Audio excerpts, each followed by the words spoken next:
good morning. Happy Wednesday to you. Today is March 19th already.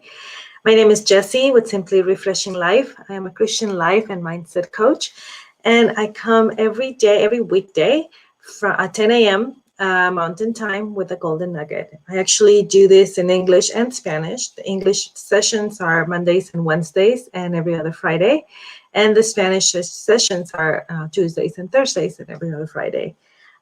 We have been going through Proverbs this past few days, and I don't know about you, but I love this book. I love Proverbs. There's so much wisdom in it. There's so much teaching. There's so much meat in there that I have enjoyed reading through it and learning from it. And I've taken some passages, some verses, and just, I've been talking about those. If you want to catch those, and if you're watching on Facebook, go to YouTube and search Simply Refreshing Life.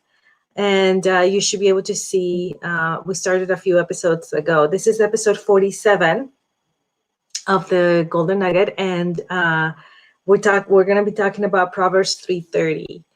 And before I do that, I like to say, if you like what you hear, please subscribe to my channel. If you're watching on YouTube, if you're watching on Facebook, go to YouTube and subscribe to my channel. Hit that bell button for notifications so you get notified when I post, there's something new. I also like to make a quick announcement. I am in the process of creating a new series for this channel. I'm calling it Still on the Road series, and it's going to air starting in June. I already have a few interviews done, and basically I'm seeking women with a life story, a story of faith, a story of recovery, a story of I don't know, anything that has made a change in your life, even if you have not, if you're not done with that season in your life, if you want to share, because I have found that a lot of times our stories help somebody else, and we go through life experiences not for us, for our own benefit, but for others, and a lot of people can relate. And just think about how many people you can bless, how many women you can bless with your life story. So if you're interested in participating in something like this, contact me, send me an email, Jessie@simplyrefreshinglife.com. Or if you're watching on Facebook, you can just, type a quick message, and we can chat and see if we can do this together. I will schedule you. We will record the conversation. I am in Utah. If you're local to me, we can either meet in person, which is something that I enjoy doing, and just have a conversation. And I'll let you share your story. I would love to do that. Let's jump right in it. I have.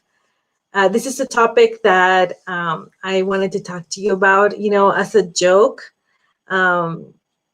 And I'm just, I'm being silly. Sometimes I tell my husband, oh, it's your fault for something that has nothing to do with it. Sometimes he's walking in the door and I drop something and he goes, it's your fault because you're so handsome, you distracted me.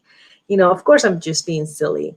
But sometimes in more serious situations, we tend to try to blame somebody else and, not take ownership of our mistakes. And that is the wrong attitude that we take, and we need to be responsible for what we do. Like, we all make mistakes, right? Nobody's perfect. If you hear somebody saying, I never make mistakes, that's the biggest lie you're ever going to hear. We all have gone through situations in our lives that we have made terrible mistakes. And the Bible says that we shouldn't blame each other. So if you read Proverbs 3:30, and I'm going to read it to you. I have it right here. It says, where is it? Here it is. Do not accuse a man for no reason when he has done you no harm. I like the ESV version. This is, I think this is NIV, but the ESV says, do not accuse anyone without a reason when he has done nothing to you. And we do this sometimes. We make a mistake, and it's just our human nature to go and say, oh no, it wasn't me, it was so and so, or it was the circumstances or whatever. And we try to get away with not taking responsibility for our actions. And I think that we as adults and even our kids need to learn this, that taking responsibility has its benefits. Did you know that? Taking ownership of our mistakes definitely has its benefits. So I'm gonna talk about 5 benefits. I'm sure there's many, but because of time, I'm just gonna do 5. But when we take ownership of our mistakes and we own up to it and we say, you know what, I made a mistake. I shouldn't have done this. I shouldn't have said this. Sometimes we say things that we shouldn't have. I don't know about you, but sometimes when I get angry, lately I actually just be quiet, because I know that if I speak, I'm going to say something that I'm going to regret later. And so but I have learned this throughout the years. I didn't know this when I was younger. And so, when I was angry, I will say something out of anger, that just because I wanted the other person to hurt, and I wanted just to be like, you make me so mad. And we say things that later on we're like, oh man, I shouldn't have said that. That just made things worse. And so taking ownership of our mistakes has, a lot of benefits. The first one is it gives us a chance to mend the situation. James 5:16 says, confess your sins to one another. We all make mistakes. We all say things that we shouldn't have had said. We all do those things that we shouldn't have done. And when we recognize that and we say, you know what, I messed up. I really did. And it gives you a chance to mend the situation, to when we confess to each other and say, this situation happened. I was upset. I said, this thing. I acted this way. I did this and that. It gives you a chance to mend it and just be in peace with yourself, with God, and with the other person as well. So when we take ownership of our mistakes, we have a chance to mend the situation. Another benefit is that it gives you a chance to grow. You mature. Like I said, when I was younger, I tend to be very impulsive and very, like act in my feelings sort of a person.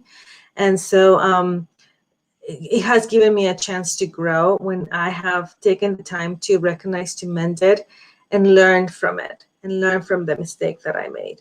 And now when I get upset, I try to, and I sometimes I tell my husband, I right now I can't talk to you or whoever, because I know I'm gonna say something that I should not say, and so I need to just recollect myself, and and I'm gonna tell you, or say whatever's in my heart. But sometimes you have to have self-control, and that it gives you a chance to grow when you recognize that mistake. It also gives you a chance to learn. You learn from that mistake. We all make mistakes. We all choose the wrong path at one point or another, and we all befriend that wrong friend. I was talking to my son Adrian yesterday. He's 12, and he was saying, this boy at school, Mom, he was really annoying everybody, and nobody wants to be friends with him anymore.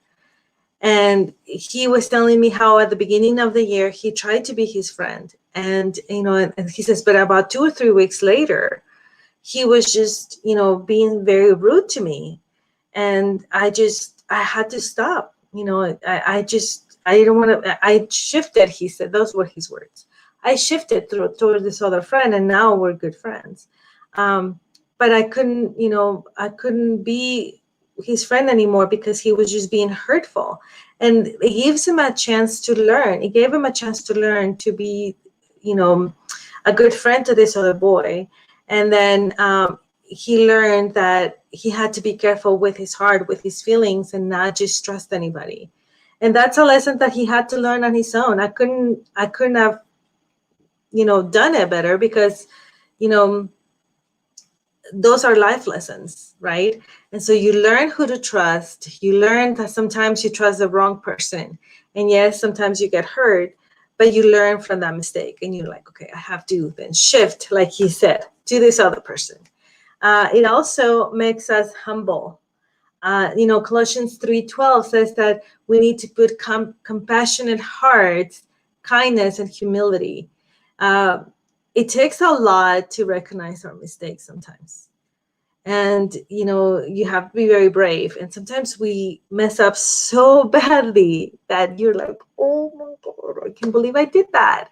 And when we go back and we say, you know what, I messed up. I did this and I shouldn't have. I shouldn't have said this. I shouldn't have acted this way, or I should have not, said this or whatever. It makes us humble, with the other person, just to come and say, I am so sorry. I should have not, um, done this or acted this way, or, left, or whatever the mistake could have been, right? And it gives us that humility, and God honors that too. And the fifth one is that it gives us a chance to mend the relationship. Uh, you know, uh, 1 Peter 4:8 says that we need to love each other earnestly. And sometimes the relationships with other people get damaged when we say the wrong thing, or the other person says the wrong thing to us. And, we have that broken relationship, especially when it's between husband and wife. And mending that and making sure that you go back and you mend the relationship, and you mend the mistake, and you humble yourself and say, I'm sorry I made this mistake. I'm sorry I said this wrong thing. I'm sorry that I acted this way, or whatever. It gives you a chance to rescue that relationship, and who knows, it can grow even bigger. And sometimes, when we make the mistake of befriending the wrong person, we can then be in peace. It's like, okay, I'm gonna mend the relationship, but it's you're not like you don't put yourself in a position where you left it as it was, but you mend that relationship, you mend that mistake, you make sure that that mistake has been fixed, and then you can move on, rather than just ignoring the situation. So I'm sure there's a lot of more mistakes when we recognize our mistakes, but those are the first 5 that I could think of. It gives you a chance to mend the situation. It gives you a chance to grow when you recognize your mistakes. It gives us a chance to learn from those mistakes. It gives us a chance to humble ourselves, just like Colossians 3:12 says, and it also gives us a chance to rescue that relationship that can be very precious to us. So I hope this helped for you. This was Proverbs 3:30 again. And let me know, is there any other benefit that you can think of? And also, if you have a story to share about, especially about this, if you like, about a mistake that you made and you thought the world was over, and then you were able to fix it. Listen, everything has a solution except death. Everything. And if you made a mistake, if you have made that big mistake, it's a good idea to go and try to mend it. Everybody makes mistakes, and everybody messes up at one point or another. And there's some bigger mistakes than others. But if we give ourselves the chance to fix that, we can learn and grow from it. And so that's what I have for you today. I hope you enjoy that, and I hope that helped and encouraged you. If you need more help, I remember I'm a life coach, a mindset coach. I help women create or have clarity and life purpose. And I also help creating a positive and self-loving mindset. So I would love to talk to you. You can book your free 15-minute consultation. The link is right here on the video, and we can chat. And if I'm the right fit to help you, I will most certainly help you. But if I'm not, I will be very honest with you. This is not about getting you money. This is about helping you. And so that's my priority. That's why I booked that 15-minute consultation. So I can see, okay, this is something I can help you with. And if not, I'll be very honest with you and say, you know what, that's out of my line of expertise. So let me refer you to a coach that can help you. And I just did that with this woman who thought it was seeking my services. And I said, I don't think I'm the right coach for you, but let me help you get the right coach for you. And that's what I do, because I think it's about you, not money. That's the most important thing. Have a great Wednesday. God bless you. And we'll see you again on Friday. I'm going to do a DIY cleaning webs. So I hope you join me for that. Bye.